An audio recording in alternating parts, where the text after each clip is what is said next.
അപ്പം കൂലിപ്പണി തന്നെയാണ്, വാർക്കപ്പണി മേലനങ്ങി പണിയെടുക്കുന്ന ഒരാളാണ്. എത്ര വയസ്സായി ആൾക്കാർ ഓരോ കഥകൾ പറഞ്ഞു, ഭയങ്കര കഥകളാണ്.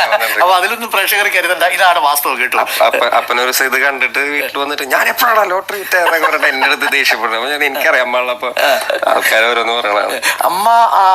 അമ്മ പക്ഷേ ഈ വോയിസ് ഓഫ് വോയിസ്ലെസ് കഴിഞ്ഞ് 2 വർഷം കഴിഞ്ഞിട്ടാണോ അമ്മ വിട്ടുപോകുന്നത്? ഇല്ല, വാ എന്ന് പറഞ്ഞ ട്രാക്ക് ഇറങ്ങിയിട്ട് ഒരു 2 വർഷം. അല്ലേ? ഞാനൊരു യൂട്യൂബില് വേടൻ തന്നെ പറയുന്നത് കേട്ട് അത്ഭുതപ്പെട്ടു പോയി. വേടന്റെ ആ പഴയ കുട്ടിക്കാലം എന്ന് പറയുന്നത് ഒരു സിനിമാറ്റിക് അമ്മ സ്റ്റൈലിലുള്ള കുട്ടിക്കാലം, അല്ലെങ്കിൽ നമുക്ക് എല്ലാവർക്കും ഉണ്ട് എന്ന് നമ്മൾ പൊതുവെ ധരിച്ചിരിക്കുന്ന ഒരു കുട്ടിക്കാലോ, അങ്ങനെ ഒരു അമ്മ അച്ഛൻ അങ്ങനെ ഒരു സങ്കല്പമൊന്നും വേടൻ ഉണ്ടായിരുന്നില്ല എന്ന് പറഞ്ഞിട്ട് കേട്ടിട്ടുണ്ട്. അതേ സിനിമയിൽ മോനെ ഉണ്ണി നീ ഭക്ഷണം കഴിച്ചോടാ എന്ന് പറഞ്ഞ് പിന്നാലെ പോയി ചോറ് കൊടുക്കുന്ന ഒരു അമ്മയുടെ സങ്കല്പം ഉണ്ടല്ലോ. അപ്പൊ അങ്ങനെയുള്ളൊരു അമ്മയല്ല വേടന്റെ മനസ്സിലുള്ളൊരു അമ്മ. അതെങ്ങനെയുള്ളൊരു അമ്മയായിരുന്നു വേടന്റെ ഒരു അനുഭവത്തിലുള്ളൊരു അമ്മ?